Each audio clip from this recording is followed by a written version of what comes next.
My name is Anup Bandivadekar. I'm a program officer in the environment program here at the Hewlett Foundation. I grew up in India, in Mumbai, which is a megalopolis by all proportions. And I was educated there in engineering. Now people call me a fallen engineer as my interest really grew from small e engineering to big E engineering first. So even though my disciplinary background was always in engineering, it was always fascinating for me to look at how social systems, economic systems, political systems interact with the technological system. What's more fascinating in the climate space really is how we are looking to essentially change the way in our global economy operates, how we eat, how we move, how we consume different aspects of our life. Technological change inspires policymaking. And on the other side, critical policy changes then inspire technological innovation and change. The way we generate our electricity is going to be transformed. Our major industries of coal, gas, oil are going to be producing a lot less of those in the future. They're going to be largely replaced by increased number of solar, wind, both onshore and offshore. But there is going to be a diversity of other technologies and solutions that have yet to scale. Internal combustion engines are essentially going to disappear from our on-road vehicles in 3 decades' time. It's our opportunity to create a new energy economy world that is still at the early stage.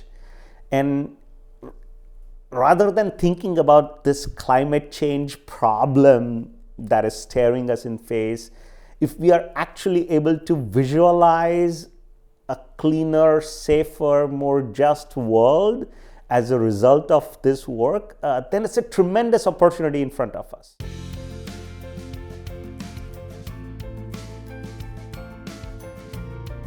Electrification of transportation is creating a number of opportunities for us to address both historical problems with the way transportation has worked, but also new ways in which it could work in the future. Let me give a few examples. One of our partner organizations is a group called Moving Forward Network, or MFN. And MFN is really a collective of more than 50 grassroots organizations from around the United States fighting for clean air in their communities. And these are largely the communities that are port adjacent, highway adjacent, warehouse adjacent, that have borne the brunt of diesel emissions at their doorsteps, in front of their schools and playgrounds, living side by side these diesel emissions for decades. What Moving Forward Network and its collective agency is doing is to really make a strong case for zero emission trucks, rail yards, zero emission airport terminals, preventing expansions of highways in manner that exacerbates air quality problems around the communities. Zero emission trucks are still at the early stages of their deployment. And what our partners at MFN and others are doing is to see how we could get the earliest deployment of zero emission truck technologies to happen in areas that have traditionally borne the brunt of heaviest air pollution from diesel trucks. It's just one example of the kind of opportunity that is going to allow us to make the transportation system work not just in a cleaner way, but a slightly more just way. When you think about one of our grantee partners whose work, Clean Energy Works, is working particularly on electrification of school buses. School buses that, again, have been carrying our children to school every day in these, diesel or gas buses, and spewing out pollution, idling along the way.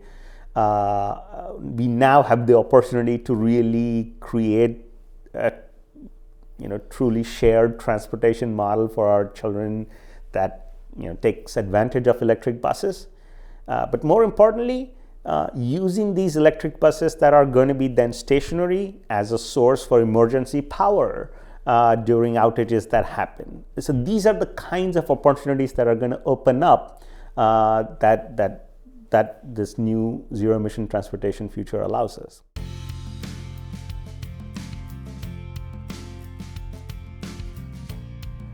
Before coming to the Hewlett Foundation, I was actually a grantee of the Hewlett Foundation. For almost 14 years, I worked with the International Council on Clean Transportation, or ICCT for short.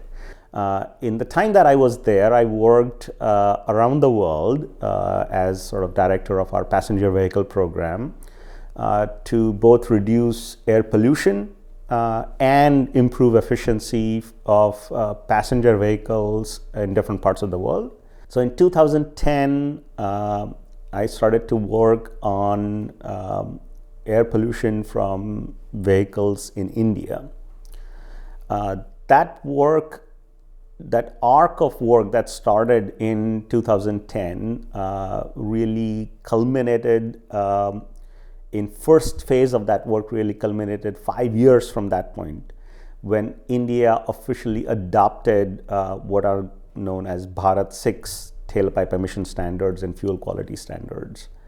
And it was only in April 2020 that those standards finally went into effect. When I started doing work in early 2010, we were literally laughed out of the rooms when we said that India could actually have ultra low sulfur fuels, as we were able to show both the technological feasibility of making those changes, but more importantly, the health benefits that those changes were going to deliver to the Indian ecosystem. Attitudes slowly began to change towards what is feasible and what is plausible. That's a spectacular outcome for a place that thought, a lot of stakeholders thought that it couldn't be done. When the political leadership, policy objectives, and the techno-economic feasibility all line up, transformational change can happen in a relatively short period of time. And a lot of times it looks like we are not making adequate headway. But when those conditions align, we are able to make a big push in a short period of time. And that's where patience and perseverance really pays off. This kind of steady support that the Hewlett Foundation was providing, particularly in the first 5 years of that work, was really what was instrumental in my colleagues and I being able to make a sustained push for a transformational change, persisting with a tough problem for a long time before you are actually able to make a headway.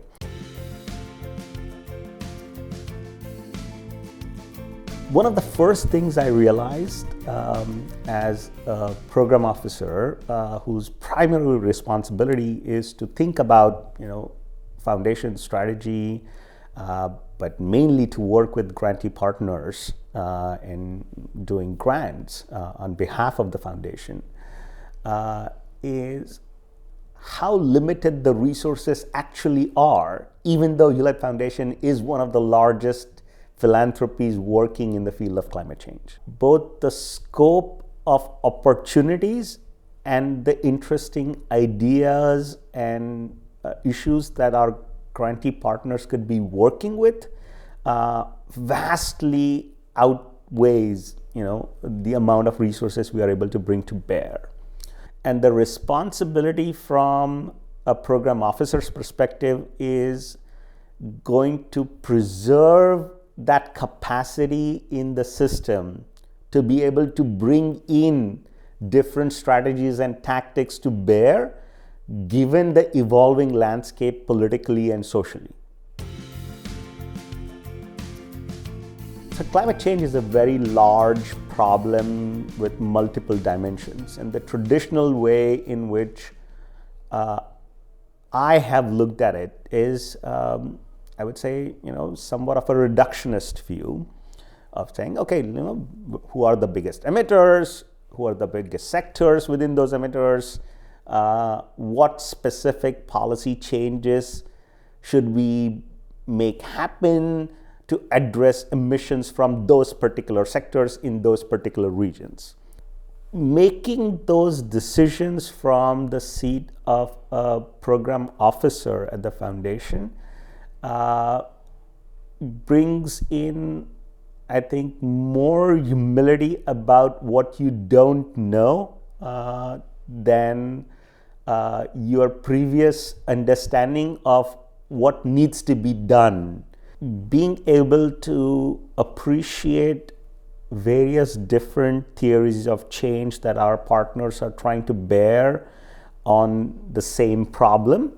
The opportunity that now I have had is to really think about different dimensions of the problem that an institution like the foundation, which is set up essentially to survive in perpetuity, even though climate initiative is a time-bound initiative, to look at problems on a time scale that my narrow sectoral approach didn't necessarily allow.